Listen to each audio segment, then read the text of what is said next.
এখানে একাই বসে আছে ঝিম মেরে যে। জানিস তো এই জমিটা কত জঙ্গল ছিল, তাই পরিষ্কার করে ফসল লাগিয়েছি, কেউ যেন নষ্ট না করে দিতে পারে, তাই বসে পাহারা দিচ্ছি। ও তাই তো দেখছি, এই জমিটা তাহলে তুমি পরিষ্কার করেছো? এটা তো সুদ করেছিল, তুমি চাষ করছো, কিছু বলবে না তো? বললে আর কি করা যাবে, কিছু টাকা দিব, জমিটা তো পড়েই ছিল। ওকে না বলে চাষ করছো, কিছু বলবে না তো? না বলে চাষ করা ও মানবে তো? কত নিবে কত নাই? এই কে জমিটা পরিষ্কার করলো? এই জমিটা তো আমার সাহেবের। সাহেব মানে তোমাদের সাহেবকে? এই জমিটা তো আমি পরিষ্কার করেছি। কেন জানো না আমাদের সাহেবের নাম শহীদ?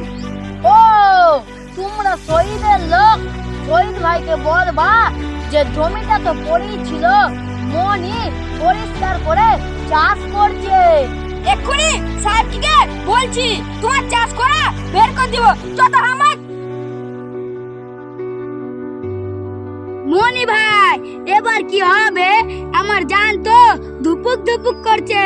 চুপ কর, বস তো, গরিবের আল্লাহ আছে, পুরা আমার কি করবে? ঠিক আছে বসছি, দেখি তুমি ওই সুদ করতে কি করে সামলাও।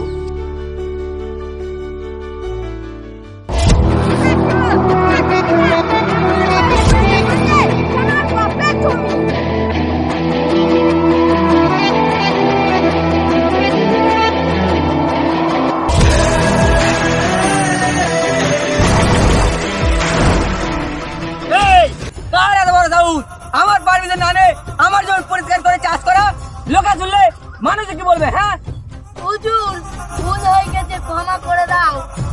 আমার না বলে চাষ করা খুব অন্যায় হয়েছে। কত টাকা লাগবে বলো, আমি দিয়ে দেবো। এই বাজারে আমার কত সুদের পার্সেন্ট জানিস? তুই আমাকে না বলে চাষ করেছি, এর কত পার্সেন্ট হবে জানিস? তোর দুটো কিডনি বেচলেও হবে না, আর তুই আমাকে টমেটো বেচে পয়সা দিবি? হুজুর, গরিব মানুষ, এই জমিটা তো অনেক দিন ধরে পড়েই ছিল, ছাপ করে চাষ লাগিয়েছে, একে তুমি ক্ষমা করে দাও। আরে ক্ষমা কিসের ক্ষমা? সুদ করে যদি ক্ষমা করে দেয় তাহলে সুদ করতে পেট চলবে না আমাদের বিজনেস চলবে? এই যা ওই ফসলগুলো উঠে দে। তো হ্যাঁ বন্ধুরা, আমরা এই ভিডিওটা দেখে কি বুঝলাম? যে সুদখোরদের থেকে কোনো টাকা নেওয়াও যাবে না, কোনো টাকা দেওয়াও যাবে না। সুদ নেওয়া হারাম, সুদ দেওয়া হারাম। তাই বলছি আপনারা সুদ থেকে বিরত থাকুন, আর তারা কমেডির সঙ্গে থাকার জন্য তারা কমেডি চ্যানেলটিকে অবশ্যই সাবস্ক্রাইব করে রাখুন। একটা লাইক করুন, আর ভিডিওটি কেমন লাগলো অবশ্যই কমেন্টে জানাতে ভুলবেন না।